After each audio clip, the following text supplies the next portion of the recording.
There it goes. But that's okay. We haven't really started yet. So we're about ready to start. So, well, it's about 6:35. So, we can go ahead and start, Sue. And then I was going to share the screen, but then I can't see it for the agenda. Hey, now it's recording. Yeah. Okay. Okay, here it is. So we've got all of our board people on. I'm going to holler at you and you can just wave your hand so people kind of know who you are, because one of the announcements I want to make is that we're going to try and have 2 in-person events. They're not going to be meetings, but we're going to try in the next month to have 2 in-person events that you can come to if you want to. So I'm Michelle. I'm the president this year, and I'm very excited to have everybody here, and hopefully we can soon see each other in person. That's I'm a social person, so I'm very excited for that. Gary is our president from last year, and he's our treasurer.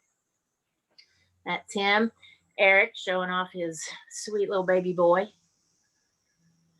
And Christina, let's see her. Oh, she's not going to be here tonight. Sue is, there she is. Sue is our secretary. Sherry, are you on here? I don't hear Sherry. No? Doesn't look like it. Okay. Sherry is our mentoring chair. Sandra, she's going to wave. You got to wave in front of the camera. Wave, yeah. Other hand. There you go. So Sandra is our youth chair, and we have some of our youth on the call too. If you are a youth, can you one at a time just say hi and wave so we can see your face? Youth? I know there's youth on here. There we go. If you, Hey. All right. if you would have them say their name so I can take attendance real quick. Okay, yeah, because so we had Cadence and then Sydney, but that's not our youth. Who is that? What's your name? Unmute. She's me. My name's Sydney. Oh, it is Sydney. Oh, I'm sorry. I didn't catch that. So I apologize. Welcome, Sydney. Welcome, Cadence. Do we have anyone else? So that's our youth, and they will be at our events in yellow shirts that say youth. And so please feel free Worker to bee. Worker bee. Worker bee. Go ask them questions, give them an impromptu test on bees and see if they can pass it. You know, ask them questions, ask them. They haven't actually got to see their bees in person yet, so they have not, you can't ask them if they've been stung, but we'll get to that soon. When are the bees coming? Sandra or Eric, that's a question for y'all. Gary, Eric was going to check on that. End of March? I think they're coming back from California, aren't they, Eric? Oh, 100%. Yep. No, the youth bees. Yeah. Yeah, They're coming off splits from California. Awesome. We got all the equipment, everything ready. That part we're going to quarterback. It's probably going to be third week in March, is I think what Lyndon was saying. He's just waiting for the GM at the local store to confirm they can get it all put together, and then we can get the truck up there. And so if any of you don't know, Sandra, real quick, just what are we talking about? We have the kids. We have, how many do we have? 8, 9? 8. And they have gotten scholarships through the club to have a year-long mentor program. They'll get a mentor. They're getting classes from Scott. They're getting bees and equipment donated. Well, some of the equipment the club is buying from Texas Bee Supply. So we're very, very excited. This is our first year to have our youth And we've got a place for them to keep their bees until they finish the program, and then they can take them home, which is probably not as exciting for the parents as I would think, but. And then, Sandra, tell us real quick about the scholarship from THBEA. The scholarship, they have one more class with Scott, and I'm trying to get another speaker in from College Station to speak with him about plants. Then we will have a building workshop together to put our equipment together. And then they will take it home and paint it however they want it. And then we will be ready for the bees. And the grant, THBEA. We did get a grant that will help the club pay for the remaining amount of the necessary equipment. And we already had, Gary, we had some money that was donated to the club last year for our youth program. So we had money already. We put in a little money, and now we have this, we have the donated bees and some of the equipment, and now we got an extra $1,000.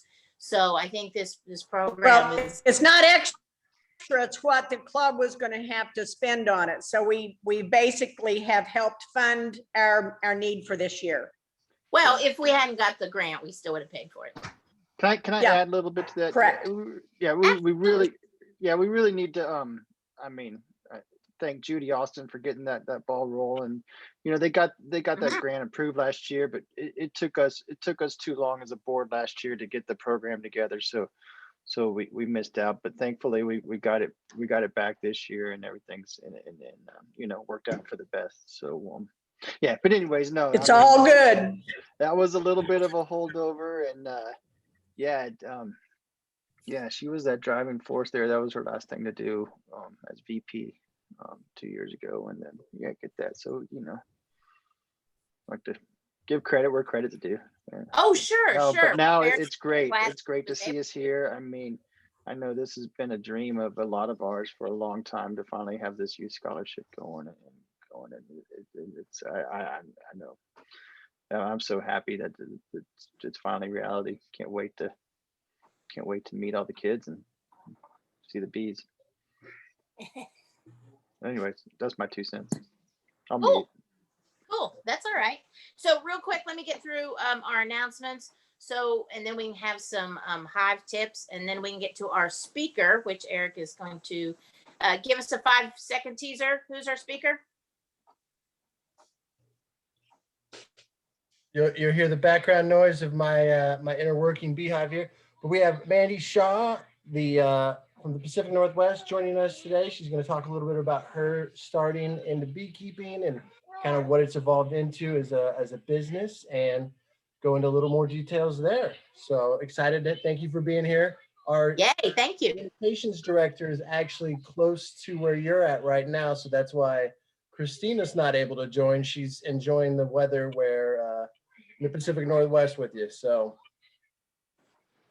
It would have been funny if she'd have popped up in the back of your screen. That'd have made me laugh. that would have been pretty good. So anyway, welcome. I'm really excited. And for those of you who don't know, she makes a really cool veil that I really am like lusting after. And I think Sherry Tuggle has one, so who's club member. So I want to go look at it a little closer, but I'm definitely lusting after those. Our website. So we've gotten some bids on our website. It looks like it's going to be about $2,500 to $3,500. We have 2 bids, and we're getting one more at least before we bring it to y'all to make a decision. One of the quotes that I have says they can have it up and running by April for us, which is awesome. So that's just the update on that. We have two events coming up. We'd like to get together and do a little sort of outdoor barbecue and a foundation wax party. So basically, whoever wants to come can come. We're going to be outside in Denton at the Clear Creek Center. Have a little barbecue that Brock Davies, a club member, has offered to cook for us, and dump foundation in wax. So anybody who wants to come hang out with us, dip their wax, eat some barbecue, talk about bees, et cetera, et cetera. So I'll send out an email for that. If you have not gotten an email from DCBA, Denton County Beekeepers Association, about our meetings, a little informative email, please let me know so I can double check your email, because that's how I'm really communicating with everybody right now till our website is up and going. So if you're not getting an email, please just send a message in the chat with an updated email, or you can email us at board@dentonbees.com. And the other event that we want to have is, so some of us are going to go to the Denton County Farmers Market opening Saturday, and we are going to do a little flash mob in our bee suits and have some of our flyers to pass out and sort of walk around and talk about bees and promote a bee club and just talk to the Dentonites about bees. So everybody's welcome to join that too. And you don't have to have a clean bee suit, because I'm sure I won't. So that's about it, as kind of as far as announcements, and I will send emails out about both of those with dates and times. And now I think it's time for secretary. You got anything for us, Sue?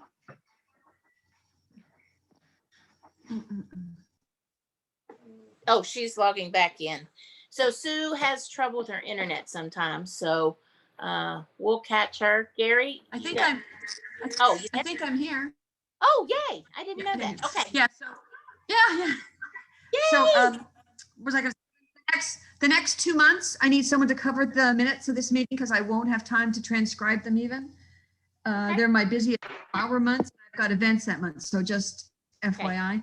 And then Well, I had a question. we get them recorded, so I will definitely make sure they're recorded, and then we can figure out, someone can easily transcribe them, I'm sure. Although Sue's job is not easy and she works very hard for us, but we will get someone to transcribe them, I think. I think we can do that. And then I just have a general question. I have a weak hive that I mentioned to you, Michelle, that I have to put with a stronger hive with a piece of newspaper and blah, blah, blah. But what do you do when you have these 30-mile-an-hour winds like this constantly? I mean, I looked and there's 2 windows of when I don't have 35-mile-an-hour gusts between now and next Tuesday. And do I just leave them till then, or do you do it in this crazy windy stuff? I mean. Well, I mean, you kind of have to work with what you got to do, right? I mean, if you can get out there in your windows and get it taken care of, if you don't, I mean, they're going to be a little cranky. They may be, because like we were out in our hive today in this wind, we popped it open. Now, we didn't do a full on tear down of our hives. We just did a peek in. They weren't real thrilled. Right. So, and so what are you going to be? So you're going to put them together with the newspapers. You're basically just going to be taking off outer cover, inner cover, putting the weak hive, putting the newspaper down, and the weak hive on top. Yeah, well, the weak hive is coming from a horizontal hive, so I have to bring frame by frame over, and it's about 10 feet apart. So. Oh, gotcha. Yeah. So it's like I'm just holding it up to the wind there, Yeah. I think you're gonna have to. So that's what I was wondering. Yeah, work on the warmest day you can find, and just move quick. Try and get it done. Okay. Pretty fast. I mean, you got to do it, right? Is the weak hive queenless? Okay. Yeah. Is the weak hive queenless? I Is there believe like a? so. Yeah, I wouldn't wait too long. I mean, you don't want the workers to start laying and then. That's a whole different ballgame. Yeah. Yeah, there's no queen in there that I put a frame in there that had brood on both sides, and it looked like there was an egg. I put it in there. It doesn't look like anyone's touched it. Yeah. I mean, if they're queen. And I mean, there's 0 brood in this hive, huh? Yeah, I mean, my queenless ones. I mean, if they've been queenless over 48 hours, you don't really even need to use a newspaper. I mean, they'll we Just put stick them them on top there. Yeah. Oh, okay. I'll do that then. Okay. Yeah. So I mean, we did a lot of that in January, trying to get ready for California. It was miserable weather. Okay. Yeah. Okay. Well, I'll do it. No, but yeah, I mean, without that queen pheromone for over 48 hours, you should just be able to drop them in there. Okay, thanks. Yay. And I'm done. So Gary, treasurer? Sure. Yeah. Just as of February 28th, we had $8,205.86 across all accounts. That's what happens when we don't meet, right? We didn't Yeah, spend- yeah. Yeah, so we got that grant coming in, so that'll boost that. There are some expenses we've already incurred that I need to reimburse for, a little over $300. But so take that off that total. I just haven't reimbursed them yet. But no,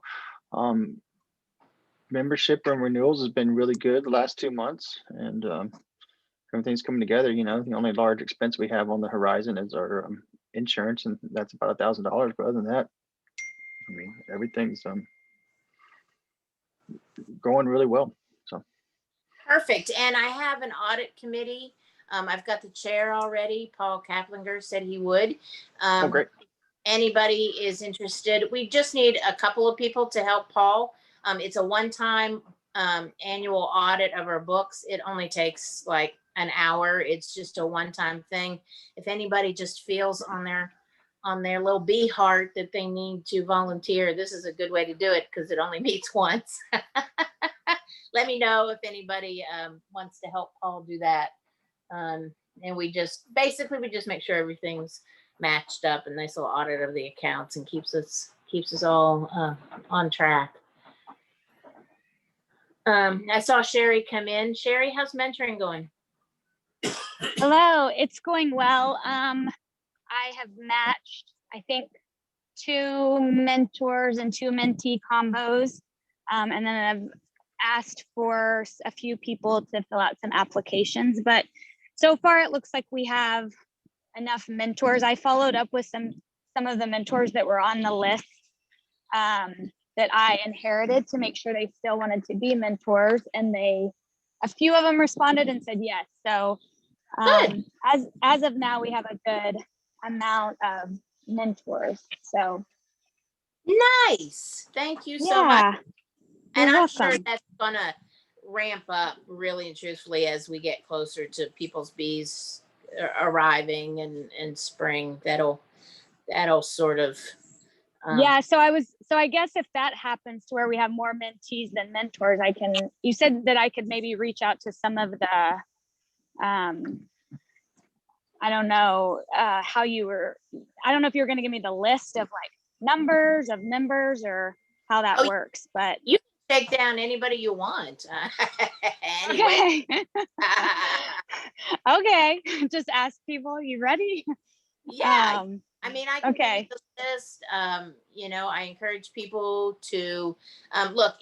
You do not have to be at an expert level or a master level or even an advanced level to help a new beekeeper. If you've had bees for even 8-9 months and had a good mentor, then you are absolutely, because honestly, the new people are going to ask the same questions. Where's my queen? How do I know she's there? Do my bees look good? Same stuff, right? When should I feed them? What should I be doing now? And so it should be, it's very easy to help a new beekeeper along. And, you can easily ask your mentor. If someone asks you a question you don't know, ask your mentor. It should all trickle down. So don't worry about thinking you're too new. If you've had bees there. Okay. Yeah. And I've had a few people email me volunteering to be mentors, but it's mostly people wanting a mentor. But so far it's been even to where there haven't been, I haven't needed to find one yet. But I figure in the spring, it's probably going to be, there might be a need. We'll see. But I will let you know if I need contact information. All right. So I'm doing my best to recruit every day. Anytime somebody wants to order Nook and has got no experience, I definitely say, come join us. We'll get you a free mentor. So yeah, hopefully that's starting to work. Yeah. and I'm on, people are on Facebook all the time. I'm new, and if they're in this area, no matter where they are, I always tell everybody, join a club, get a free mentor. Join a club, get a free mentor, and I'm always pushing people to us too. So hopefully other people are doing that as well. Is just pushing people toward the clubs, because we are a wealth of information, my friends. Okay, and I think that's everybody, an update from everybody we got. Hive observations. So, so hopefully we all kind of made it through this big freeze. So, I personally am seeing my bees. They didn't go through all their stores. They were doing pretty well. I was feeding them before the storm. I'm checking their food now, and if anybody needs food, I'm feeding them. I'm seeing pollen coming in. I'm seeing a light yellow, red, and the safety orange. So dandelion, henbit, and something I don't know. I don't know what the light yellow is. So anyone else seeing anything? Have any questions about what to do right now with their bees? You want to make sure they're fed, because as that queen starts laying again, she probably stopped during the cold snap. If she's laying again, they're going to go through their stores very quicker than you'd imagine.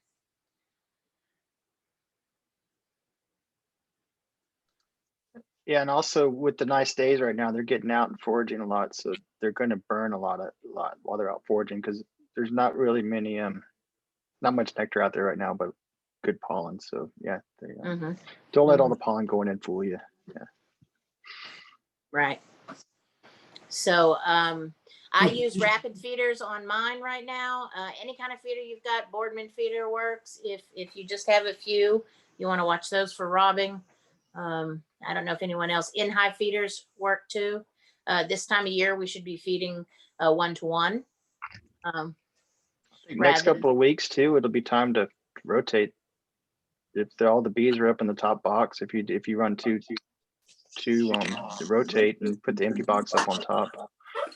When can we expect to see nectar coming in? Well, last year it was like June, but usually May. Yeah. The first thing that usually blooms that I see is the Bradford pear, but I don't know what this freeze did to any buds that were going to be coming off. Cedar puts out a lot of pollen, all the other things, and that dandelion obviously is all up right now, so that the pollen looks good. But any fruit trees, any trees that had buds, they lost them. So our red bud has just opened up all across. It's amazing how fast it opened after that storm. So Mark, it's really just kind of a watch everything that blooms and sort of see what you see. The reason I was asking is I do single deep management, and I'm wall to wall, just wall to wall with solid brood. Every panel, solid brood. I bring in queens from Barnyard Bees, and man, they're producers. And so I've actually gone ahead and added honey supers again, because I manage as a single deep, just to give them space. I just desperately need them to have space. So. And I do too. I run single management, and I've noticed that a lot of mine that had supers, the supers are full of honey. So, and they're some of them are getting kind of big too. And I'm like, what am I going to do? One of the things that I do to keep them from swarming, which I'm not seeing any swarm cells. I haven't seen any indication of that. I've seen a few drones, but not a whole lot. One of the things that I do is I actually take a frame, pop the foundation out, and just put it in there empty. It kind of gives them an idea. They have a little more space. It gives them something to do, and it helps kind of tamp down that swarm tendency. So good idea. That's good. Yeah. So might be something that you kind of just do just as a precaution. Yep. Great.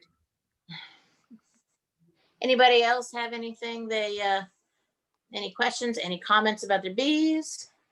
Scott Perry, you have anything to add? Sorry about that. Yeah, no, not really. I mean, I checked mine this weekend, at least some I had down in Waco, and it was kind of cool. So I did not get into them all the way, definitely.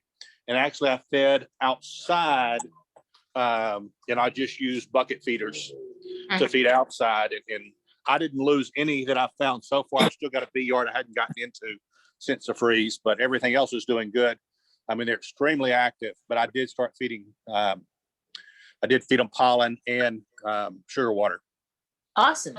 Awesome. And Scott will be, for those of you who are beginners and new, Scott will be teaching our bee class tonight after the presentation, after Mandy talks, and it will be the third in a series of 4, right? Yep, that's right. And you do not have to have gone to 1 and 2 to be able to attend 3. They stand alone and you can just circle through. So unless anyone else has anything they want to talk about bees or ask questions, Eric, do you want to get us kicked off?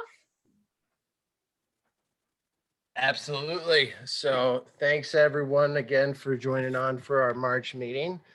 We are very fortunate to have Mandy Shaw join us and looking forward to having what she has to say. I think she does have a few slides. So if you need control, please can ask for it and we can get you that. I don't know how, but we have. There you go. Perfect. So with that, you can just take the show again. I think everyone else is on mute, so we're really looking forward to it. And thank you again, Mandy. Well, thanks for having me. This whole, I'm used to going and speaking to groups in person. And so switching to Zoom is a little bit strange, but we adapt, right? So I'm going to go ahead and share my screen.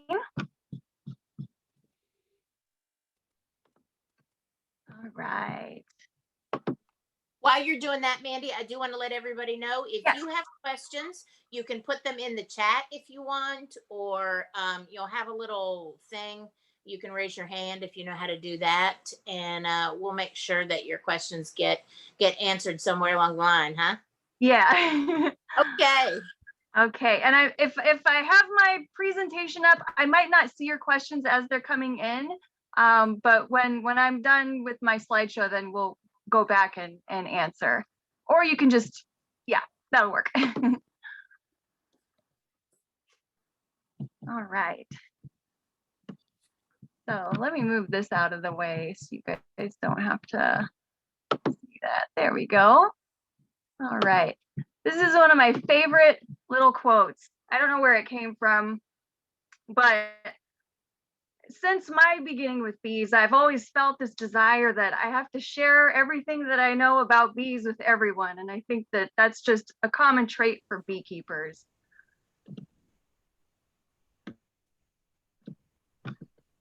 Let's see. There we go. So when I first started working with bees in 2016, I joined up with my local beekeeping association, which is Portland Urban Beekeepers. We have on average about 250 members. And the year that I joined, they were looking for a club treasurer. And I have a background in finance. And so I thought this is a great marriage of interests and skills. So I became their treasurer. And since then, I've also served as their president, and then now I'm back to being treasurer. But participating in local bee leadership has been a really solid foundation in my beekeeping career, and really important to it as well. So I have a lot of love for bee groups. I really think that they're part of the lifeblood of beekeeping as a culture. These are the 3 apiaries that I have. I have a farm apiary that's about 20 minutes from home, a rooftop apiary that's in the city that I actually, I handed that off to another beekeeper earlier in 2020. I'll talk a little bit more about that later. And then my backyard apiary pictured on the right. I like to work with different styles of hives. Top bar hives and moire hives are very popular up here in Portland. But I also have Langstroths, both 8 and 10 frame. Because of my beekeeping business and working with different clients, I felt like it was important for me to learn how to use these different hives. And so now, 5, 6 years into beekeeping, my favorite is top bar hives. It's a real back saver. I also have a tree hive. It was a rescue that came from a tree that was coming down, and it had a live colony that had been living in it for several years. And so there's a beekeeper here in Portland that works with arborists to locate these kinds of colonies, and then he finds new homes for them, and then he'll bring them over and get it all set up. While it's wonderful to see bees living in a natural cavity, it's also agonizing when you see that they are struggling, and they're having mites, and there's really nothing that you can do to help them. So it's sort of like, it's awesome on one hand, and then it's also it's tough on the other hand. I'm an avid swarm catcher. The local group calls me the swarm queen. This is my favorite beekeeping tool for swarm catching, is my little swarm bucket. Because I'm tiny, I have a hard time carrying around big boxes. So using like wooden nuke boxes doesn't really work for me when I'm doing swarm catching. So I like this lightweight bucket, and I've been using it for years, and I think it's pretty cool. I also have a tree in my front yard that a swarm landed in it before I even started my journey as a beekeeper. But the experience was so cool, and that was one of the things that like really got me interested in honeybees. So every year I put up bait hives, and swarms move in. Sometimes I'll have 5 or 6 different swarms show up during the season. And then some years I might just get 1 or 2. But it's a fun thing, and with it being out in the front yard, the neighbors come over, and watch. It's kind of become a little neighborhood ritual, and people know, crazy bee lady over here catching more bees. So in 2017, I started getting a little more serious about how can I keep bees and also start a little business that will help support my hobby. Now, my first plan was, I'm going to teach classes. I'm going to help mentor people. I'll travel around town and help people manage their hives.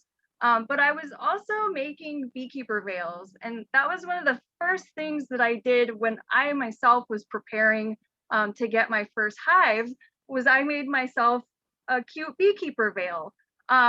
They've evolved over the years and have gotten a lot better. But since then, the orders started trickling in. I might, like the first year, I think I had maybe 5 orders for veils. But over time, that's just been, a side activity that I've been doing in addition to my beekeeping.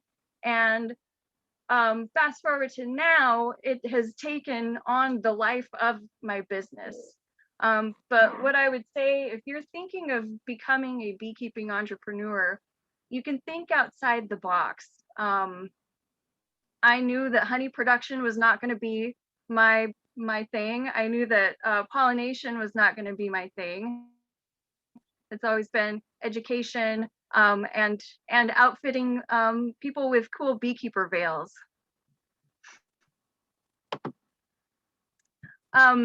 Around that time, I was also working a day job that I was really unhappy with. And I was already thinking about, how can I quit this job and just do my beekeeping full time? And at the time, I was president of Portland Urban Beekeepers, and we got an email from this lady named Allie Ward. And she was looking for a beekeeper to interview for her podcast. It's a science comedy podcast called Ologies. I had never heard of it. I didn't know how popular it was. And I actually gave her some names of other beekeepers.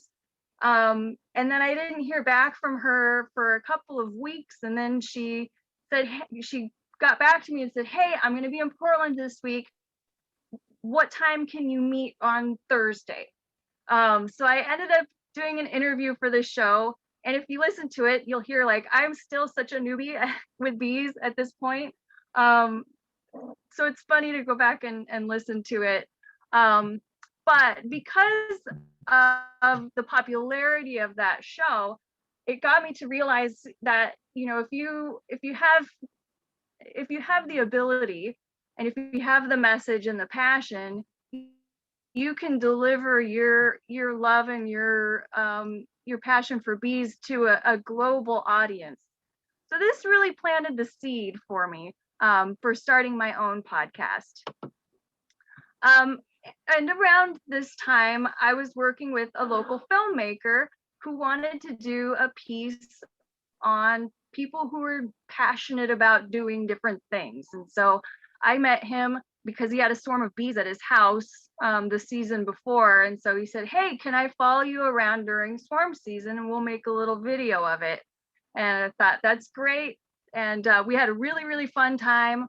And the video that he put together was selected by National Geographic to be featured in their short film showcase, which is all short films by independent filmmakers about all sorts of topics.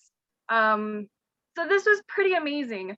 And to have, you know, the opportunity to hit a global audience with the Ologies podcast, but also National Geographic, these two things were like the motivation that I needed to quit my job and take that leap of faith and just dive into my business and see what could grow from that. And so I launched my podcast. I had zero experience with video or sound editing.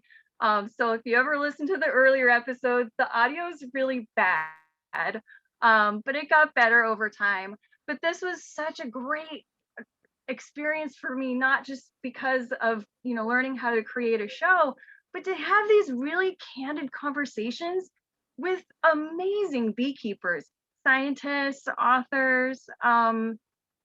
It felt very serendipitous to me, the way all of that unfolded. I also was working with Portland State University. They have a beekeeping task force as part of their sustainability program. And so I got to work with them and their students as a consultant for their beehives. I also had clients around town that I would take care of their bees for them. This was probably the most unusual place. This is a really high-end business club in Portland, and they had these like secret beehives on their roof. So that's one place I would go. Because, you know, when you're driving around town doing bee stuff, the back of the van always got pretty trashed. When I first bought this van, I thought it wasn't very cool because it's not very sporty, but as a beekeeper, it's great because I can just load so much stuff in the back of it. With doing the podcast, sometimes I will record in my apiary. Sometimes I will put the microphone in the beehive and listen to their different sounds. I haven't published all of the audio that I've created by putting the microphone inside of the beehives, but I had a queenless colony last year. And so I listened to the audio of, you know, what do they sound like compared to a queen right hive? So different. Oh, the queenless hives just sound so sad. I also had opportunities to work with local media to do pieces on urban beekeeping. And I feel like all of these were opportunities not only just to do outreach with the community to learn more about bees, but also opportunities to grow my brand and my business. Because they would always put a link to my website on their article for it, so it would generate more traffic for my website. But of course, I always love the opportunities when I can go into classrooms and talk with kids. These are my own kids. That's Gavin, that's Jack. You can see how happy they are to be helping mom. But I love the artwork that kids, create after they've had a visit with a beekeeper. Here's one, naked beekeeping. Bees and outreach have taken me to a nightclub where I was doing an event, and I guess it's just funny. You just never know where bees are going to take you. Here in Oregon, we have the Oregon Master Beekeeper Program, and it's run through the Oregon State University Extension Program.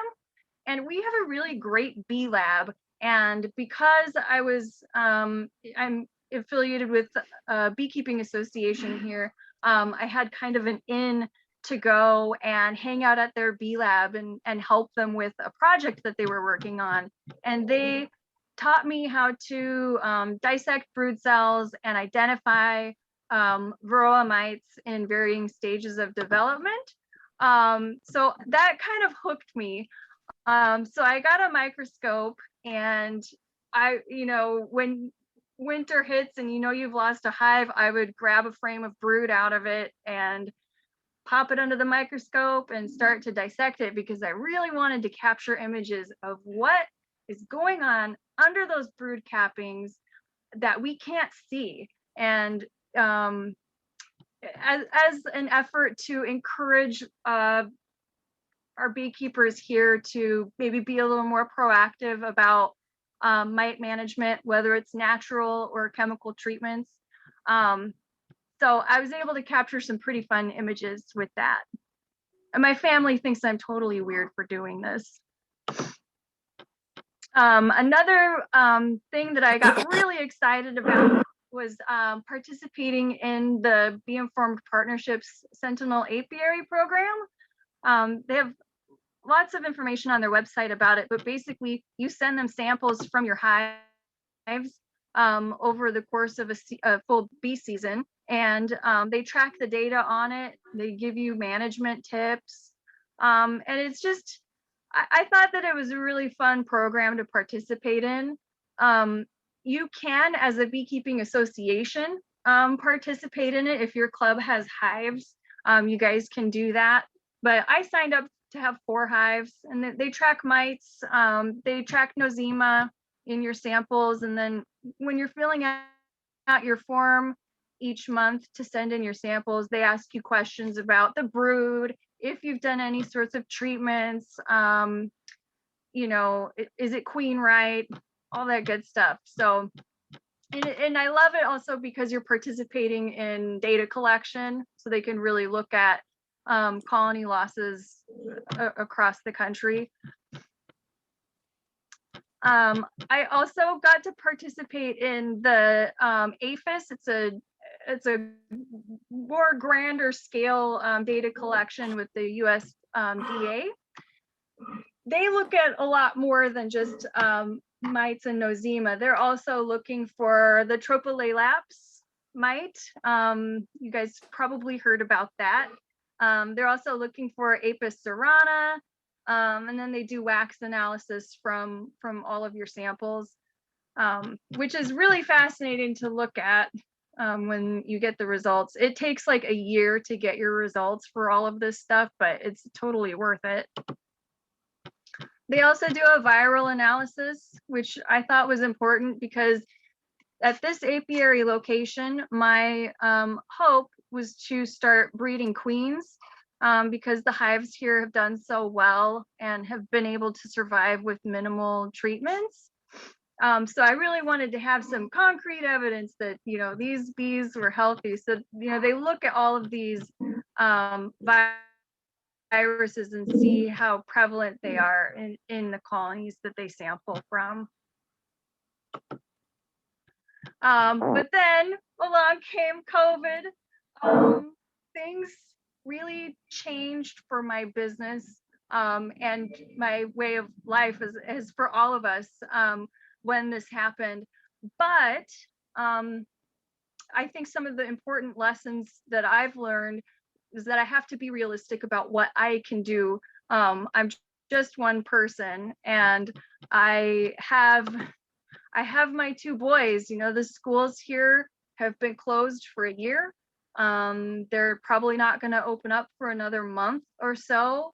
And while it's fun to think about beekeeping with kids as this like harmonious, wonderful educational opportunity, it's tough.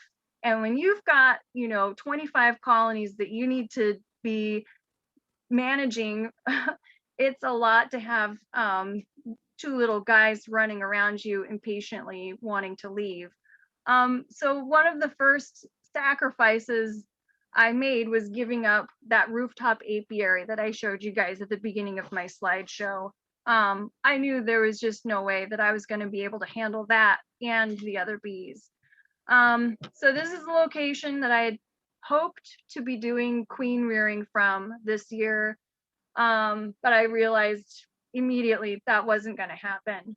So I poured my efforts into forage enhancement. This location does not have very much on-site forage. So the tall grasses and the weeds had really taken over. So I started battling those and putting down landscape cloths to suffocate what was there. And then late in the fall, I put down wildflower seeds. So instead of making queens, I made plants to feed the bees that are already there.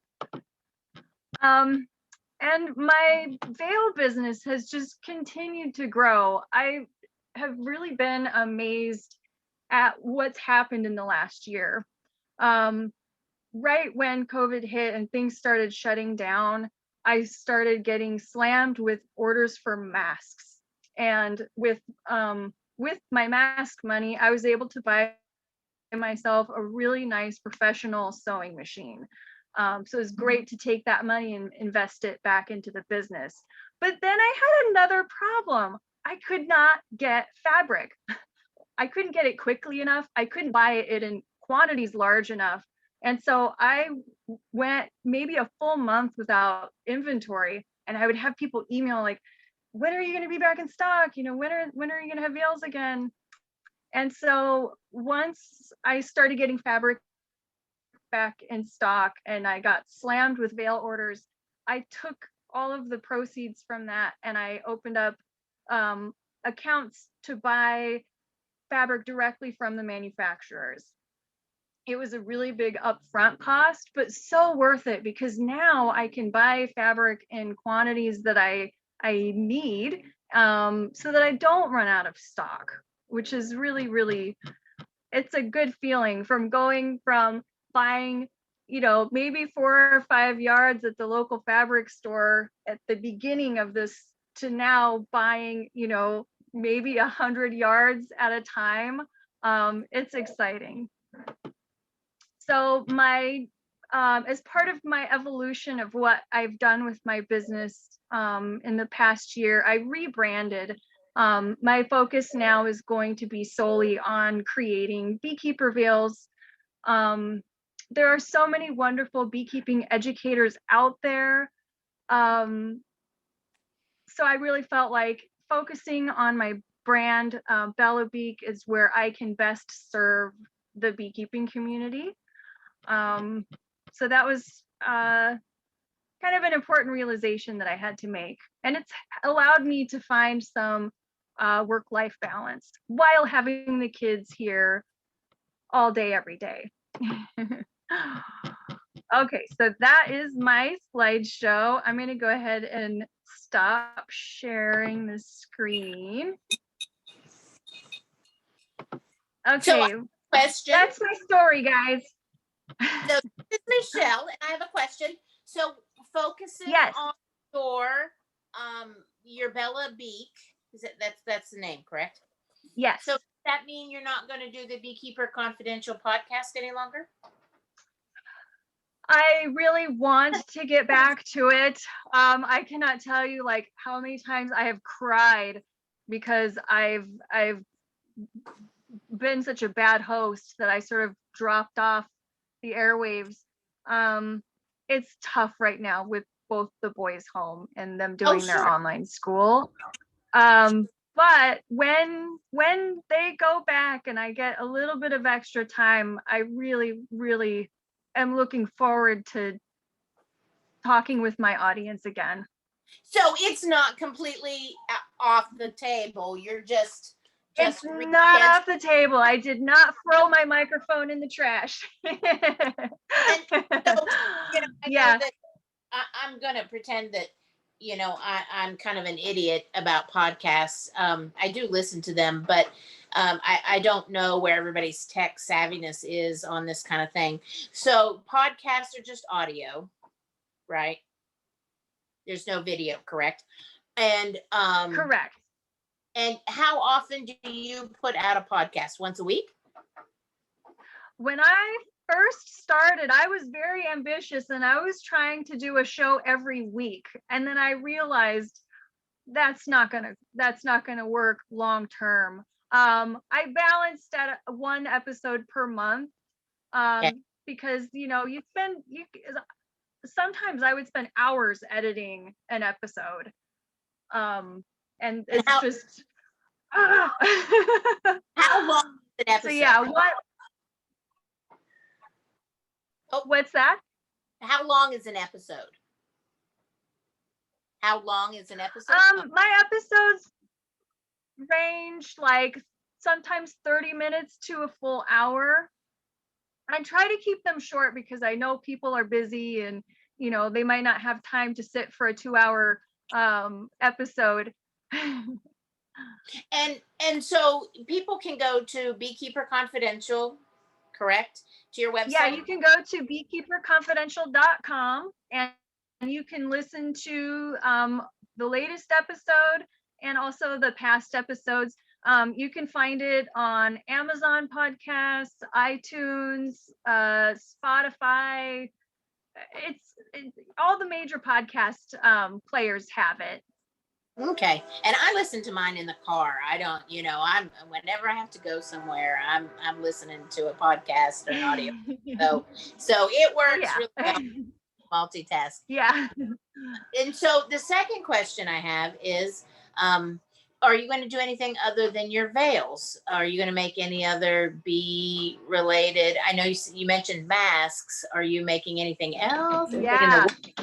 Oh, well, I got so sick of making masks that I just said I'm not making them anymore.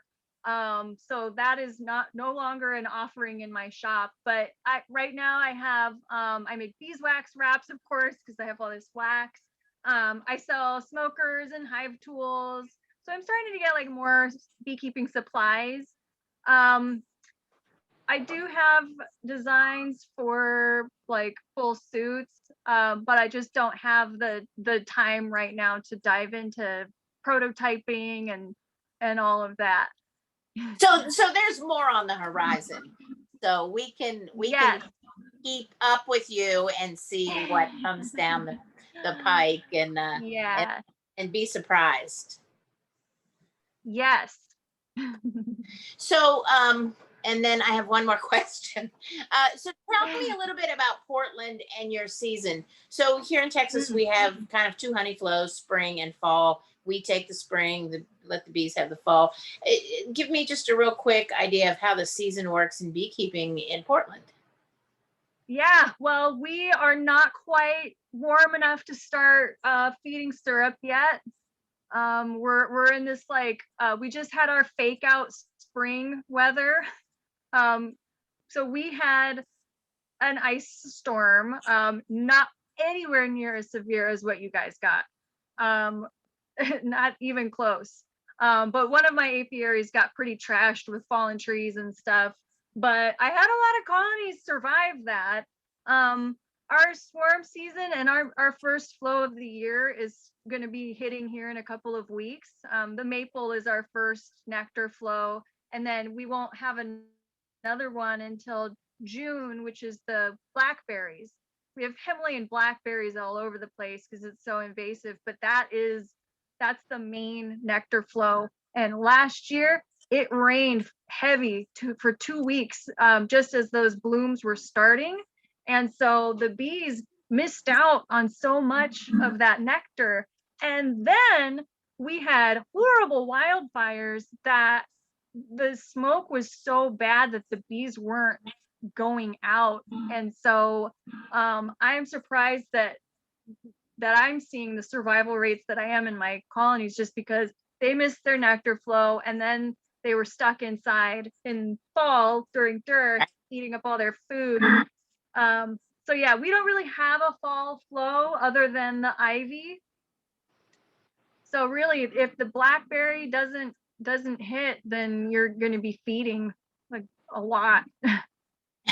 We kind of had a rainy season spring where we were feeding much later than we normally do, like all through May, and we're normally done in April feeding. So we had a weird rainy spring. So yeah, we kind of felt it.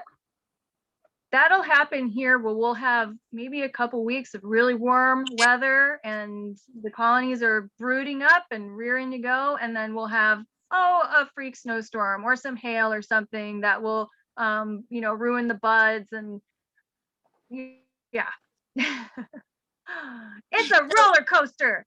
Oh, it always is. I tell people, sure, take up farming. It's always, spend $1 million, and get $500,000.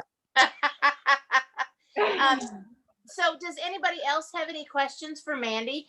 We're so glad you came. I mean, Thank you. I did use the raise my hand feature, so. Oh, sorry, and I missed it. I'm an avid online teacher, so I'm pretty good at that. Amanda, I've listened to your podcast a handful of times, and it's always informative and enjoyable. So I appreciate that. I hope that you have time to get back to that soon. As a fellow small person, I am very interested in your swarm buckets. And I was wondering, I've seen them before, but I was wondering how you fit foundation in there, or like what you do on the inside to kind of make it more attractive to them. So I don't use them for like hanging in a location for a swarm to move in. I'll use it when I'm on the go swarm catching, like if there's a swarm out in the community. But I will say that, like, as I catch more and more swarms in it, it gets better. Like, it gets seasoned on the inside with all the pheromones. And if you leave the bees in it overnight, because sometimes I am going to take them to a different location, I can't move them out of the bucket right away. They will build a little bit of wax, but I think that really helps the case for the next swarm that comes, because they're like, oh, it smells good in here. I'm going to just, they'll just go right in. Okay. I'm reading Bee Democracy all about the swarms also, so I was just interested in like all of the. Well, for my bait hives, I've experimented with different heights, different, facing south, facing east, facing north, different cavity sizes.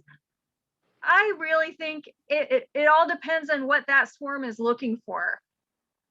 Because there have been times where I've, followed the formula of having it up in the tree and having it a certain volume and having, the brood comb and the lemongrass oil in it.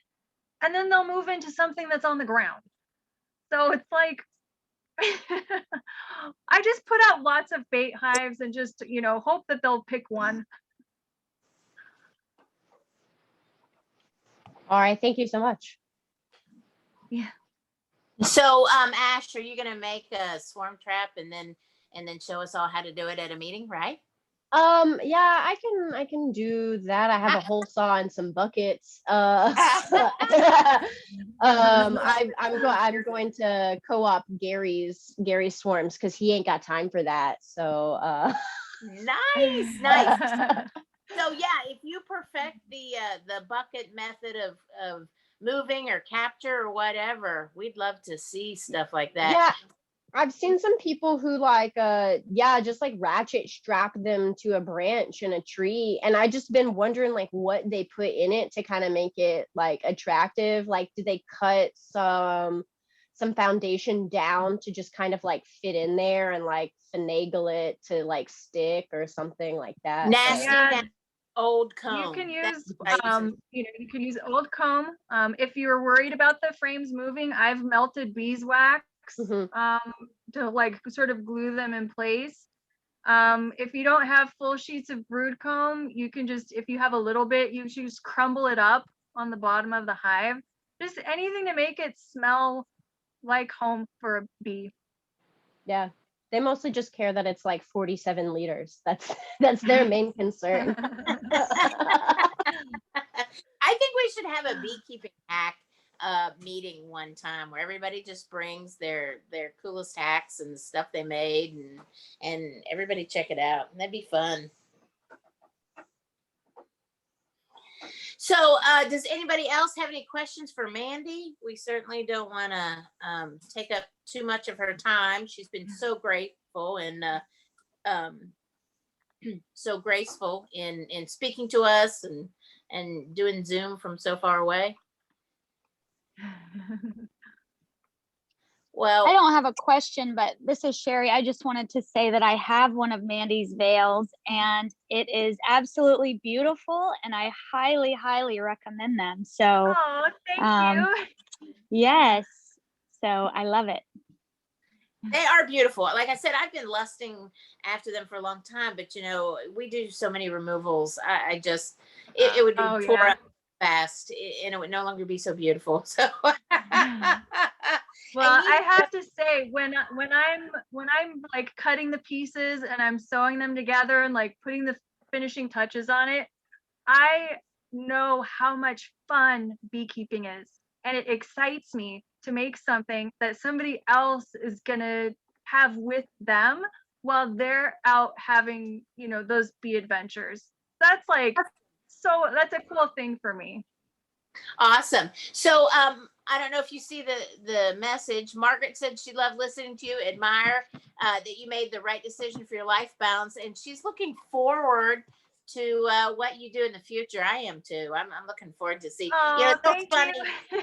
We start these businesses and we have this idea that we're going to be over here, and you just can't tie into Yeah. that because oh my gosh, things change, and there you go in a different Things direction. do change, and I think, you know, casting a broad net at the beginning is good, but I really think that the bees lead you to where you need to be.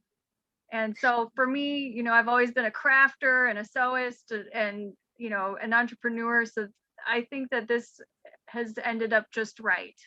Right, right. Well, we can obviously see your passion and your joy in beekeeping and crafting. I mean, it just shines right through. So, thank you so much. We really wish you the best bee season. And again, Thank we're you. all going to look at everything. And so the two things are Bella Beak and Beekeeper Confidential. Yep. And I put the link in the Yes. email to Beekeeper Confidential that I sent out today to everyone. So. Perfect. And then I'll pop bellabeak.com into chat. So if anybody wanted to see. Awesome. Awesome. Thank you so much. It was such Thank a pleasure. you for having me. If you Thanks will, for joining us, Mandy. yeah, give me back host. Or well, I guess, yeah, How you'll do have I to do back. that? You can take it back. Can I? Yeah. I have all the power right now. How do I give it back? I know that some people were, well, I don't know how to do that. It's not letting me. Some people were asking about in the chat about people who lost hives. And I know that some people are a little a little upset, a little depressed, but man, stick in there, guys. There's ups, there's downs, there's good days and bad days, but don't let one bad situation or one bad season take away something that you really enjoy, right?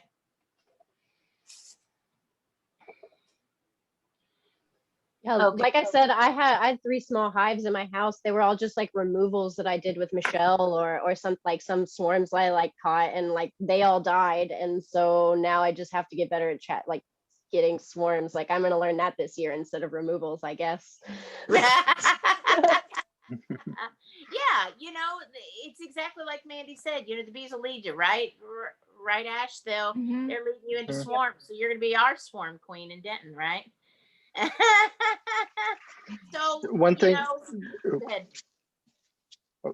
I say that the freeze, one thing it taught me was I was we run some Russian bees and some Italian bees, and I was down on the Russian bees just because they weren't as big of brood producers as our Italian bees. So that's why, so we had about 50 of those hives up here in North Texas during the freeze, and all the Italians were out in California on the almonds. So the reason that the Russians didn't go was because they were weak, and we just didn't want to mess with them. So we kind of left them alone. But as weak as they were, we only lost 2 out of 50 during that freeze, and so I got a new respect for them for their hardiness in the cold. Anyways, that was my 2 cents on the freeze. But don't give up just because of a freeze. I mean, it's it's weather. I mean, it's tough. It's hard to prepare for it, especially if you're new. I mean, there's so many things that unpredictable about it, and I say it all the time. If it was easy, everybody'd be doing it. So. Right? It's like when your favorite hive absconds after you've had them for 6 months and no reason. And you're like, oh! But don't Russians winter over with a smaller cluster, Gary? Apparently they do. Yeah. Yeah, I should have done my research, but I love the bees. But yeah, we needed them to grade. I mean, they just wouldn't make the grade, so we wouldn't get. Hi, Amanda. We love Texas too. Thank you. Yeah, I think I read that when I was doing some research on them. That's one of the reasons they kind of are a good hardy bee is because they winter over with a smaller cluster. So, but obviously they rebound, huh? Oh yeah, they did great. Yeah. Yeah, but I mean, I still recommend them for people just for they don't suit our purposes, our needs. Right. My thing. Right. And one thing I noticed, I talked to a lot of people, some people wrapped their hives and some people didn't, and as long as you kind of had a pretty good hive going in and they had some food before the storm hit, I just haven't seen a difference as to wrapping or not wrapping. As long as you got it off before it got hot and they sweated to death. We even had some hives where the entrance reducer fell out, and I was just terrified that we had lost those bees. They had screened bottom boards. We didn't put the plastic in, and we only lost 4 out of all of ours. So I think everybody did what they wanted to, what they needed to for their bees, and it, for the most part, it worked out. And again, I'm so sorry that anyone lost any bees. That's so unfortunate. And I honestly think if anyone is stressing about it, please don't. If you lost all your bees and you're upset, hey, let the club know and let us come together as an organization and as your friends. And let's share swarm calls, or I'm willing to give up some swarms to someone who needs some bees, because my passion is for my club members more than it is for me to have more bees. And we get a ton of swarm calls and we get a ton of calls, and I'm really willing to share all that bee love with everybody. So please don't feel like you have to sit at home and just be sad because you lost your bees, or you have to put out a lot of money to start again. Come on, let's come together as a club and just let's share our resources and share our knowledge and our skills and get everybody back up. Yeah. One of the things I don't hear people talking about is with that hard winter and that hard freeze. I mean, this is the year to catch swarms. These first prime swarms are going to be awesome. I mean, they're going to be good survivor bees that made it through that hard winter. They're going to be less likely to be Africanized, because the Africanized usually die out in that kind of cold. They're going to be pushed down far south this year. So, I mean, I'm betting that those first swarms of this season they're going to be incredible, because they're going to be that survivor stock that made it through there. So, I mean, I'd get your traps out next week for sure. And I think it's going to be a great, I don't know if it's going to be as busy as it was last swarm season, but I think the quality of the bees you catch are going to be much better this year. That's my opinion, my thought. Right. And I'm sure that if anyone needs help even making a swarm trap, man, holler at the club, board@dentonbees.com, holler at any of us, and we'll figure it out. We'll get together. We'll have a club event. Whatever we need to do, we'll get people what they need to get back to where they were. We can absolutely come together. So with that, does anybody else have anything they're dying to share, or anything they want to talk about? All right, y'all. Thanks for hanging in there with us. We're going to send out an email about the 2 events we're going to do in person in the next couple of weeks, the next month. And until then, happy bees. We'll talk to you later. What about the Hey, class? Michelle. What about the class, yes, Michelle? that's right. I almost hit end. I got you, Scott. Sorry. That's all right. I mean, Let me make you the host. Oh, well, you caught me. who all wants to stay for the class? Do we have some people that want to stay? They're all quiet. Oh yeah, make me the host and we'll see where it goes. Yeah, I sure Okay. did. And I was getting all up in my feels. Sorry. Okay. All right. Right. You're all set. All right. Good night, everybody. Are you there? Yeah. I'm here. Okay. You got the host? Okay. I think I do. All right. Thank you, Scott. Okay, perfect, guys. So if y'all will have questions or whatever, and if you feel free to drop off, we're going to go over, I actually split up this presentation a little bit. I've been changing it up. So this is nutrition is what we're going to go over first, and then we'll get into diseases, pests, problems, those type things, because that's what we had during this cycle. For the youth program, I switched it up on them. So this actually made some changes to this particular presentation and moved nutrition out of it into the one before, which they had. So anyway, we're going to go over nutrition first.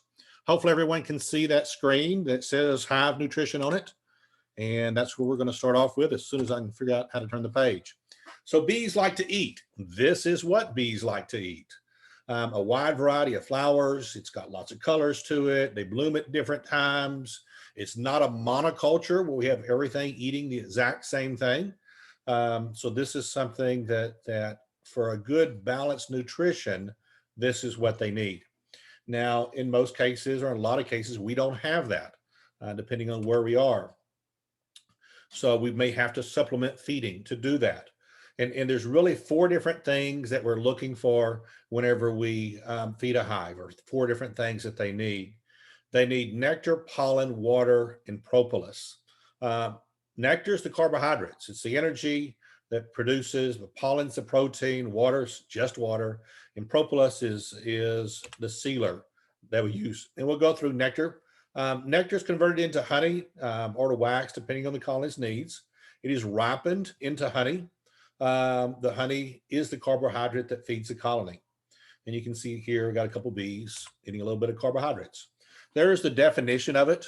I won't go through it and read it to you word for word, but it's just like what I said. It is produced by plants to attract the bees into the hive or into the flower to get the pollen on them, so they go to other plants and cross-pollinate between plants.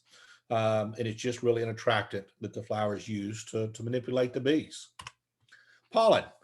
Pollen is that reproductive powder that's used by bees to genetically diversify the flowers. So pollen is the protein of the colony.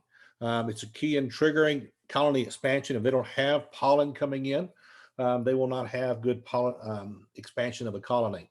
So when we look at this time of year, typically we have fairly good pollen flow coming in. Now with this freeze we just had, it killed off a lot of pollen, but the first thing that'll come back is pollen. So we'll have more pollen coming in than what we will nectar. So it's important to feed carbohydrates, that sugar water, this time of year, especially if it's a weaker hive. And we'll talk about that when we get into hive management here in a few slides.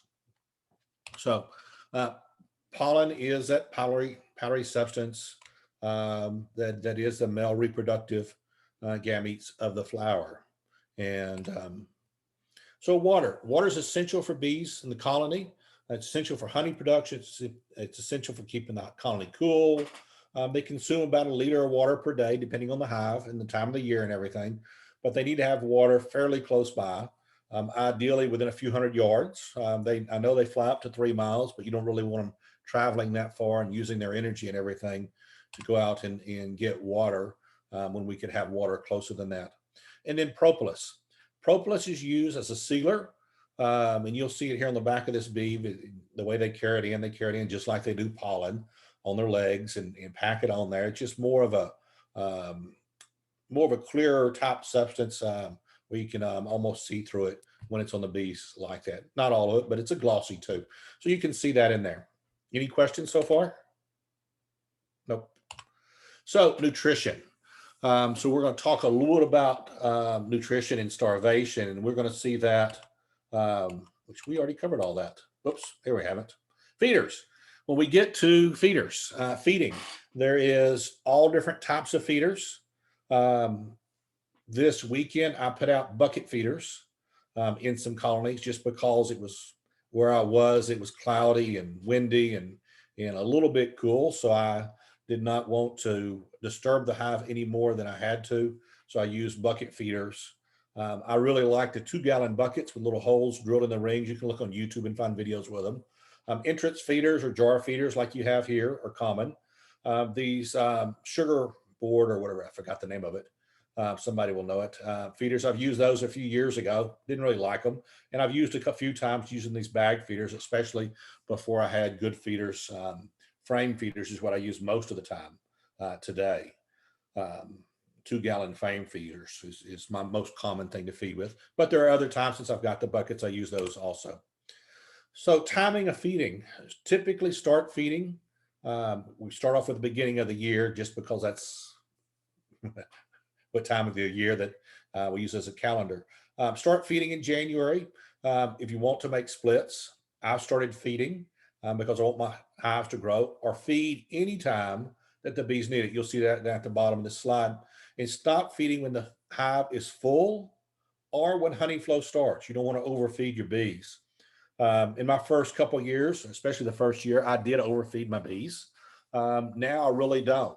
So typically my feeding schedule that I do is right after I harvest. So August time period, last of July, something like that. After I harvest and take off the honey, I immediately feed. I fill up those 2-gallon feeders, every one of those. And then I'll come back a few weeks later after that's emptied out and I'll feed them again. Typically another 2 gallons. So that's 4 gallons of sugar water. And I typically feed a 25-pound bag of sugar in a 5-gallon bucket, and the rest of it's just filled up with water. And that's just my feeding formula. Now there's some 2-to-1s and 1-to-1 ratios and stuff like that we'll see here in a slide or two. And then so I feed right after honey flow, and I stop feeding after I feed those 4 gallons of feed to them, typically because they'll have enough feed to make it through winter. And then I'll start feeding again in the January, February time period, depending on how light the hives get.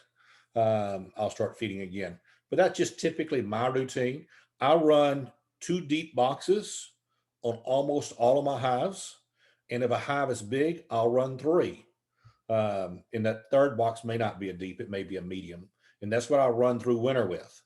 And then I will take it and split those big hives in the spring, but I take them through winter with at least 2 boxes in it.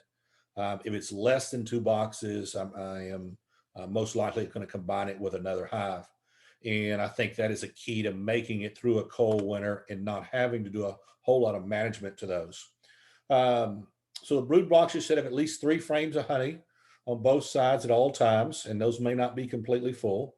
And they should have at least 50 pounds of honey in the hive before winter starts. So that's sort of the basic rules that I look at. Now you can get away absolutely in many years with 30 pounds of honey stored in there. But there are years that they're going to eat all 50 pounds of that honey. And I'd rather be safe than sorry. And I know I'm going to make splits on many of those hives. So I want it to come out strong. So I typically run about 50 pounds of honey. But if you're running a smaller box in a single box system, you of course couldn't put 50 pounds in that because you have no room for bees. If you did that. When I'm running deep boxes and 2 of them and maybe 3 of them, I have plenty of room for 50 pounds of honey in there. So a little bit on the formulas. I told you I typically feed 25-pound bag of sugar in a 5-gallon bucket, and the rest of it's just filled up with water. And that's typically what I feed. Now, this time of year, I may run a little bit lighter than that to get them to build more brood production. So 2 parts sugar to 1 part water when they're building wax or storing food. And building population, you weaken it down and put 1 to 1 in there. Stop feeding normally during March through June, depending on the year, when the honey flow is going on. Or June, I say June, but it's really until you harvest. You don't want to feed. The other thing is feeding them protein. There's 2 different options. And Blake last month talked about this some. I mainly feed dry pollen that we see on the right-hand side. I do pollen patties some. I typically don't feed a whole lot of pollen because while I've got my apiaries, I typically have good honey or pollen flow during the normal brood season. But this time of year, I'm feeding pollen, or when I come out of summer, I'm feeding some pollen because there's not a whole lot to eat out at that time of year. And I want to build that hive up to get it through winter. I like going through winter with large hives.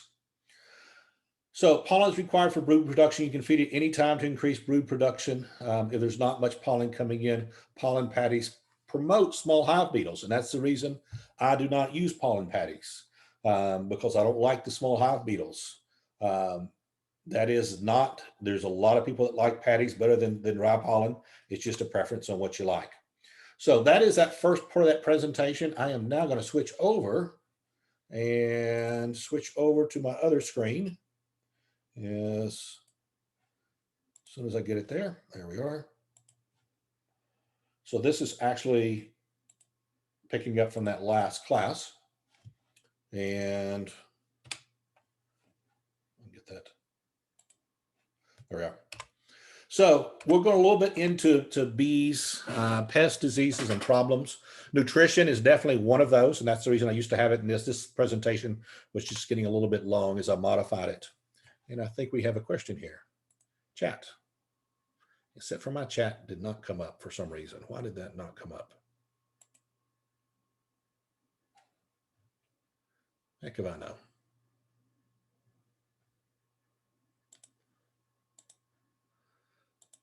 Oops, let's go back to the presentation.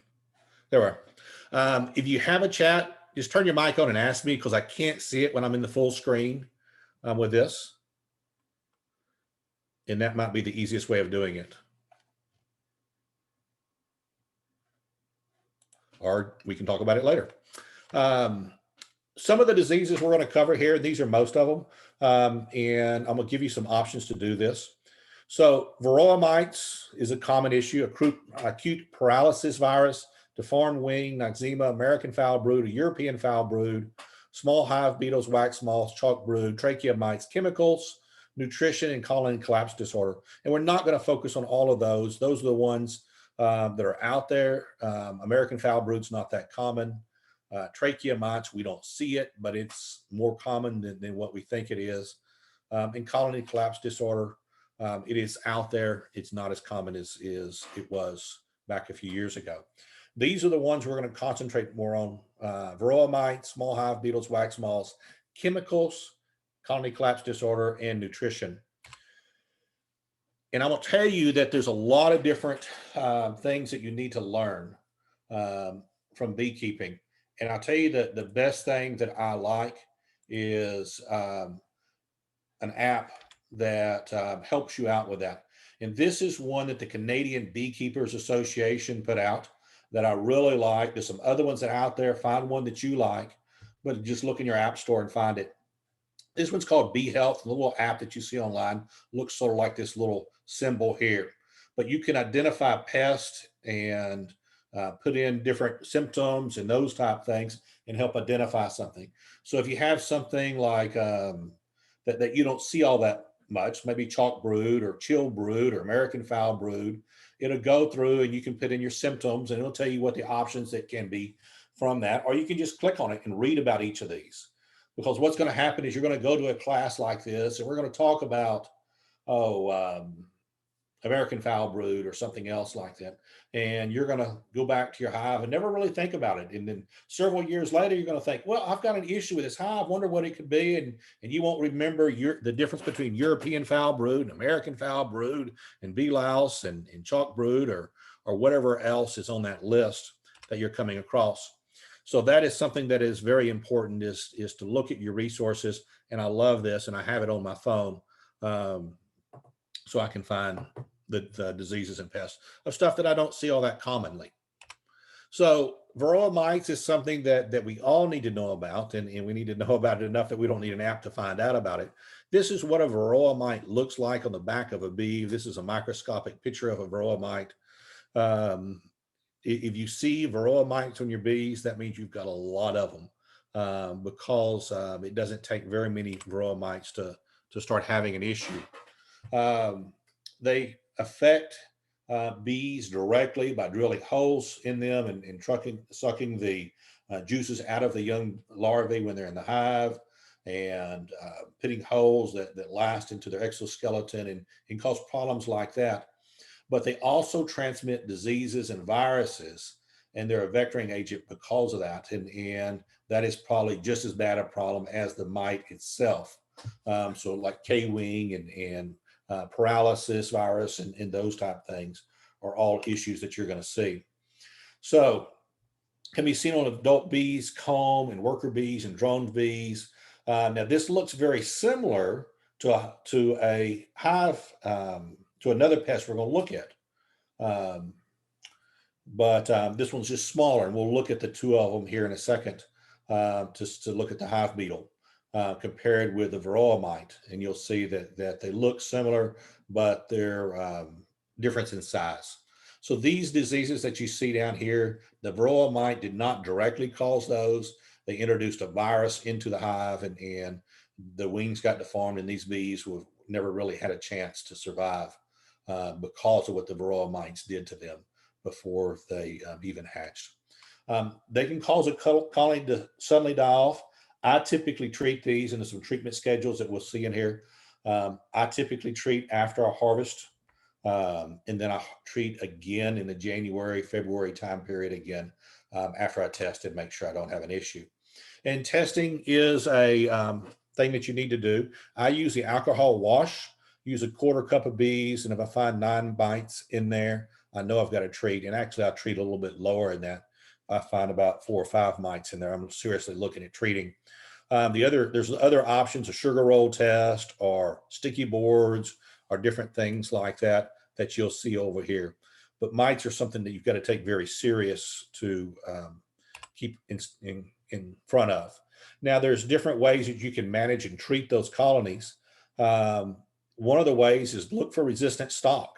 Their queen breeders are breeding bees that do a better job of taking care of those mite issues. You can also remove cap brood. You can interrupt the brood cycle by removing out drone frames, putting drone frames in there, which is a little bit larger cell, pulling those out, killing all those drone, which are the male bees. And that interrupts the brood cycle because the mite likes laying eggs and larvae in the drone cells because of the longer the longer reproductive cycle of the drones. I treat with oxalic acid, and that's by far the most common way that I treat. I've got a little applicator that blows it out, and I just plug it right into electricity out of my truck and treat hives a couple minutes per hive and go through them. But there's lots of other options that you can get from bee supply companies, Apostan, Apovar, Checkmate, formic acid, Hopguard are common ones that you see out there. for chemical treatments. The next one we're going to look at, if the mite population within a colony is not kept within check by a beekeeper, the colony will collapse. You can take it and use synthetic pesticides like some of those that I mentioned before, or you cannot, and try to get your colonies to become more resistant without using those. You will suffer some losses if you do not treat for varroa mites. So just keep that in mind. Social grooming is one of the traits that bees that do a good job with mite control have. And if you look at the Africanized bees, they don't have huge mite issues because of grooming, and they're breeding more bees that are gentler than the Africanized bees to help with grooming and different things like that also to help so we don't have to treat them with chemicals or something else. So that talks about that thing a little bit more. I personally like using an integrated pest management system. Integrated pest management system is a common nomenclature. IPM is something commonly used, not only in beekeeping, but in a lot of livestock and applications. And it is using several different things to help minimize the risk of pest management within a hive. And none of these may not work on their own individually, but if you use them all together, each of them may have a 5 or 10% effective rate. And if you combine them all together, it's enough resistance that your colony can protect itself and make it through the colony. Screen bottom boards can be part of that program. I like screen bottom boards. I had screen bottom boards on all of my hives, and I did not cover up any of them, and they made it through the freeze just fine. So I like screen bottom boards. Controls moisture and helps with the varroa mites a little bit. When the varroa mites, if they fall out, they're less likely to climb back up and into that hive. Whereas if they just fall onto a bottom board, they're going to catch a ride on another bee and go back up to that hive. Sticky boards that would go underneath the screen bottom board. Drone frames and destroying the drone frames. Accepting losses of some hives. Purchasing resistant bees, creating resistant colonies, biological controls, and there's many other options that you can use as a part of that. And typically, as a last resort, you would typically, if you choose to do it, use chemical controls and use those chemicals that we saw before. So American foul brood, there's two of them that we're going to look at here that are very similar. American foul brood is the worst one of these two, and it's not something that we typically see anymore. The only reason I put it on here is to tell the difference between that and European foul brood. American foul brood is so bad, all you do is burn all your equipment, destroy the bees, destroy the hives, destroy your tools, burn it and bury them. It is not common anymore to have American foul brood. American foul brood would destroy a beekeeping in a whole country or a whole continent if it was allowed to run rapid, and that's something that we can't have. Now, European foul brood, this was discovered by European scientists. American foul brood was discovered by an American scientist, and that's where the difference is. It is nowhere near as severe. The symptoms look similar to it, and if you look at that app, you can actually tell the difference in the symptoms. It goes through it a little bit. Unlike the American version, the foul brood will eventually go away on its own. You can requeen, you can feed. There's effective treatments for it that will help out with European foul brood that you don't have with American foul brood. Chalk brood, you can see what the picture looks like. That's a spore-borne fungal disease that makes it look like little pieces of chalk. This is one of the reasons that you do not feed honey to bees or pollen. We feed sugar water and we feed pollen substitute, which is not real pollen, and it's a protein and yeast mixture that we use for that because we don't want to be spreading chalk brood or some of these other diseases that can go between hives with honey or propolis. Sac brood, I have seen chalk brood and sac brood and European foul brood in hives, my hives. So sac brood is just what it looks like right there. It is a little sac that goes around that hive, and you can take it and pull it out just like that is with the tweezers. The prevention to that is having strong colonies. and use hygienic queens. And I'll tell you, when I first got into beekeeping, I had a lot more of these issues than what I have today. So when I switched over and said, hey, I want big, strong hives, and I'm not going to put up with little weak ones, it'll eliminate a lot of these little issues. Nosema, it's a bacteria that arises during periods of honey shortages. If you feed this time of year, you typically can get away without that. If you don't, you may have some eczema issues.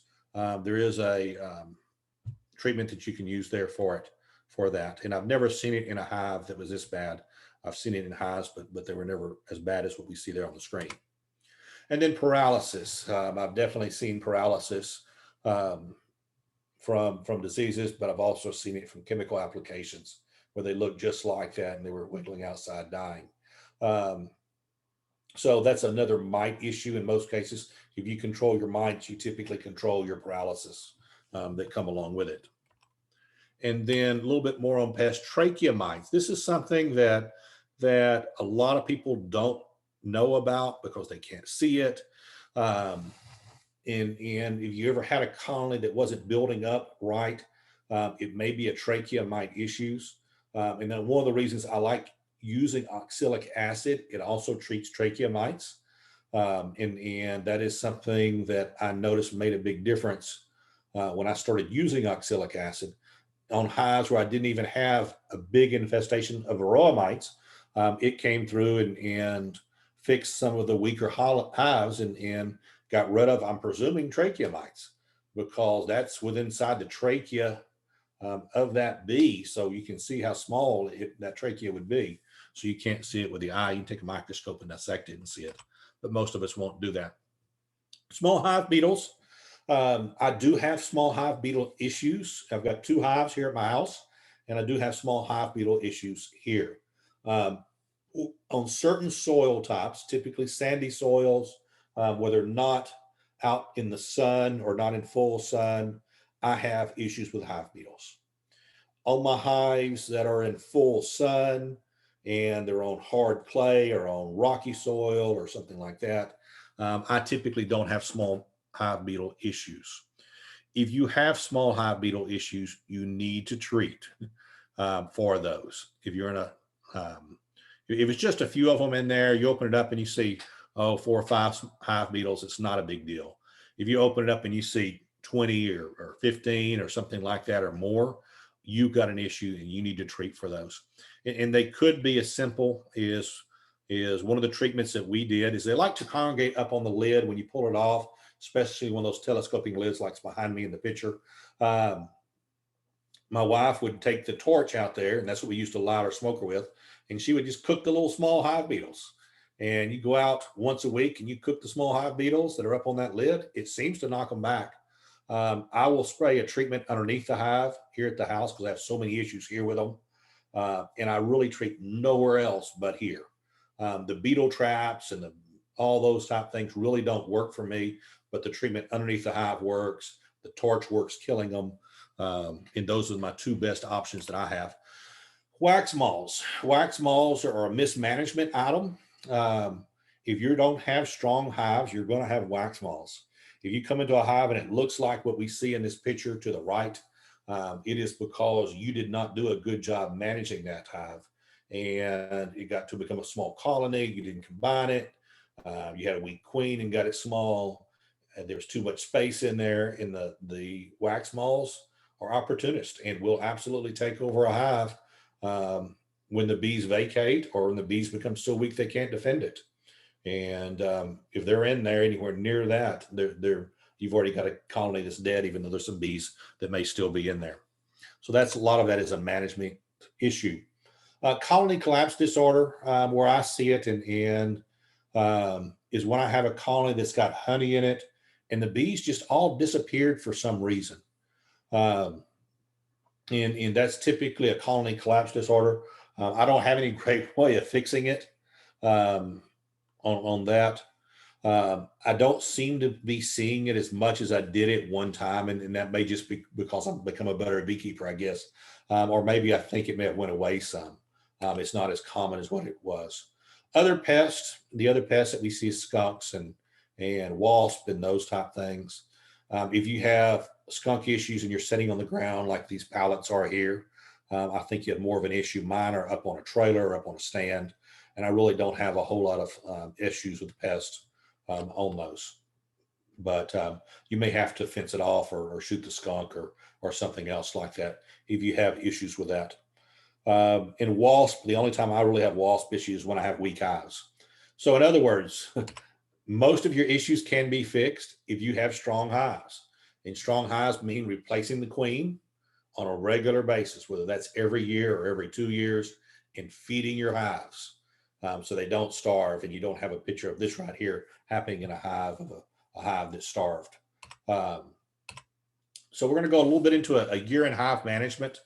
And then we've got 12 months of this, and some of these slides will be exactly the same as we go from 1 month to the next. Typically in January, we have no honey flow. Make sure your hives are prepared for winter. And actually, I would have had this on a slide back in October also, and we'll see that in October. Check your hives for honey and pollen. If you plan on making splits in the spring, begin feeding 1 part sugar, 1 part water, and pollen in late January. Inventory and repair your equipment, order and assemble supplies, clean out old frames and hive boxes, check on stored supers, check for moths and mice, add more perodichlorobenzene as needed. And that's moth crystals is what that is. It's not moth balls. Order queens in packages if you haven't already done that. And in many cases, January is getting a little late to do that. February, no honey flow typically, depending on the year though.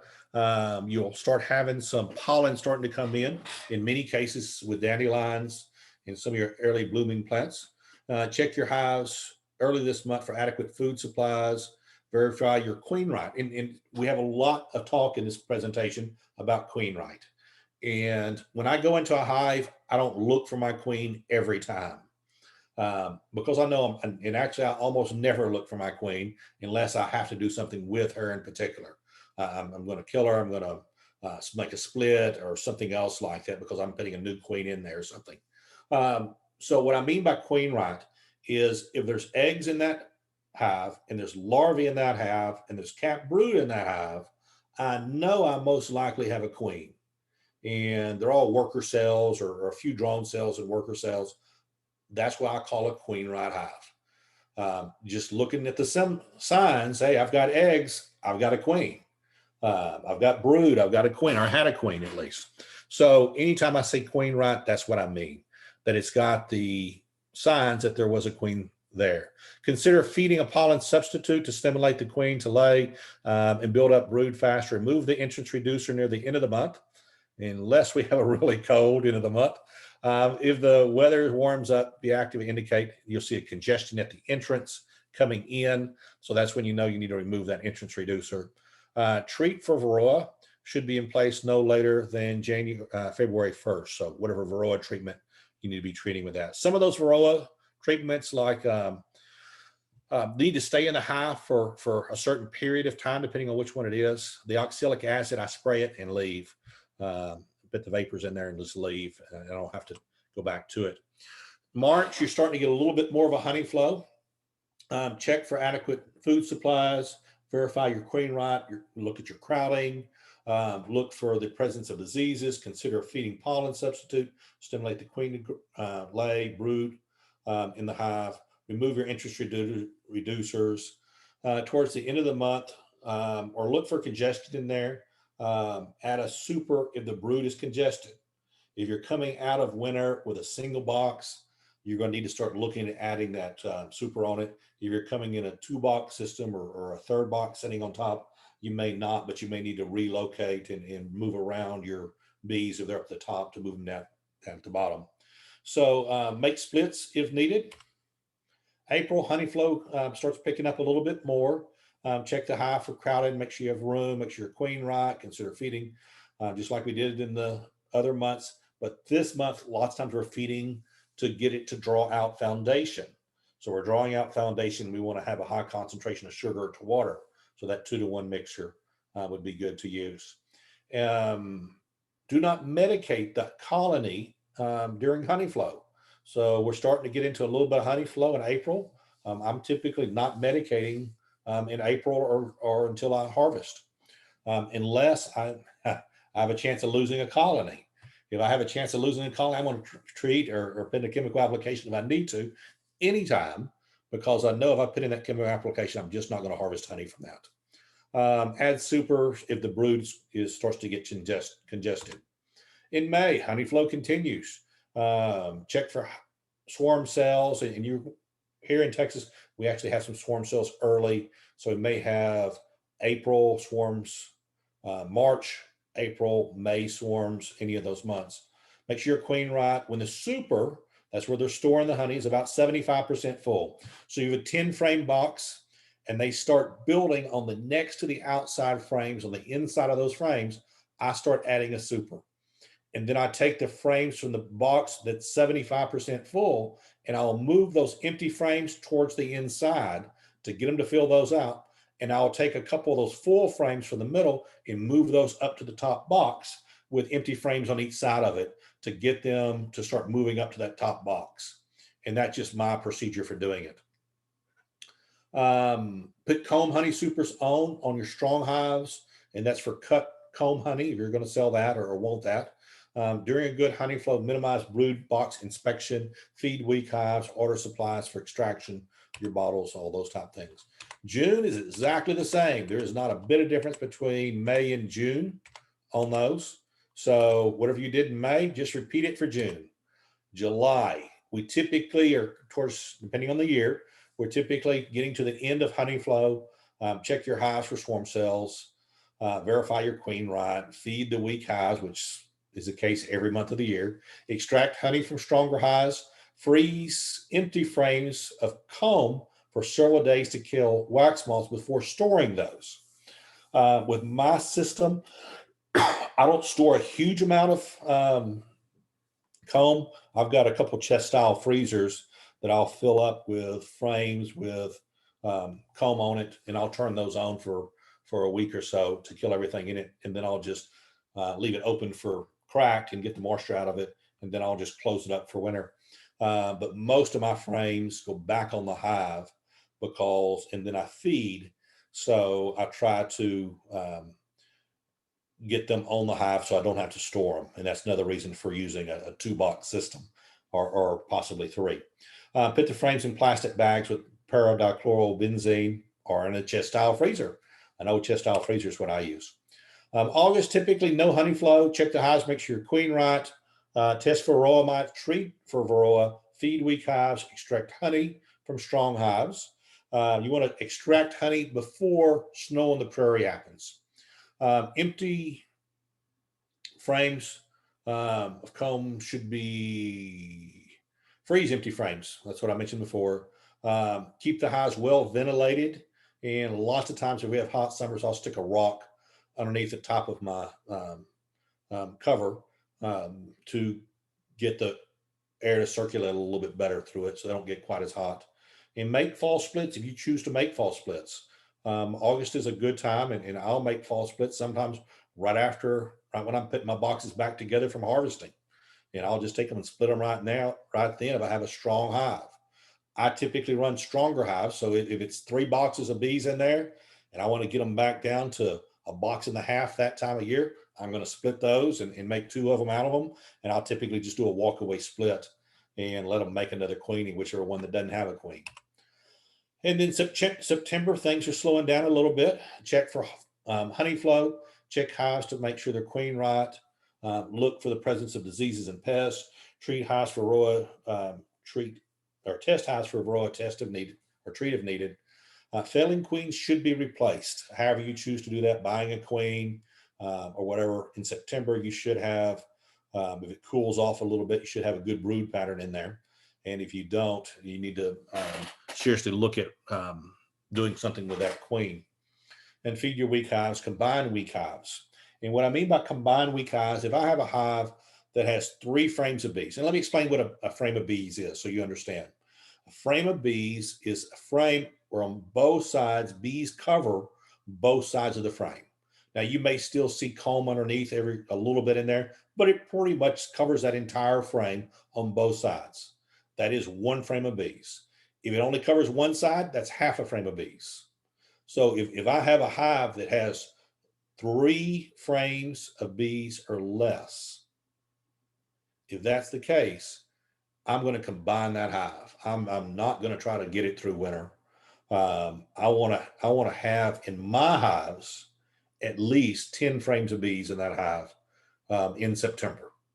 Now you can get away. Someone's running a single box system. You can absolutely get away with 5 frames of bees, but you're going to have more issues, more management issues with 5 frames of bees than what I'm going to have with 10 frames of bees.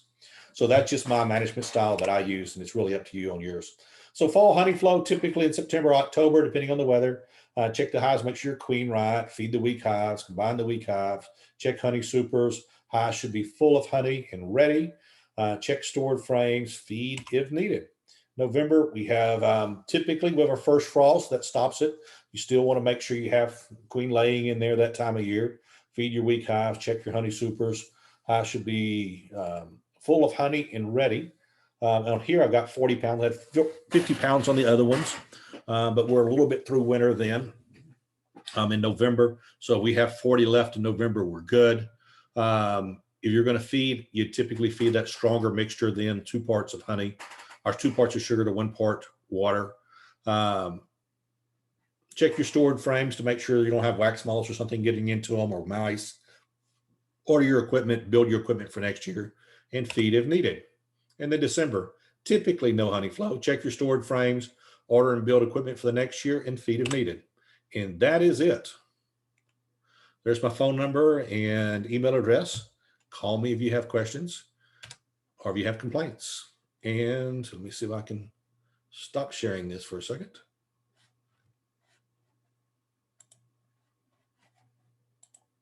Thought I was up. So there we are. So what questions do y'all have for me?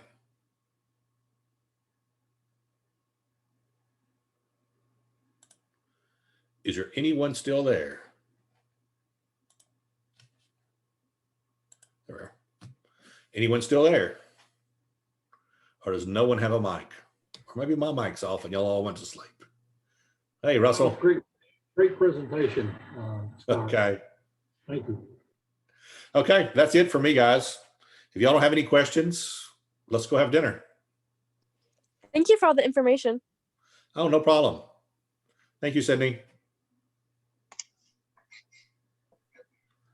Bye, Scott. Thanks a lot. Okay, thank you. Take care. Bye, everyone. All right. Good night. Good night.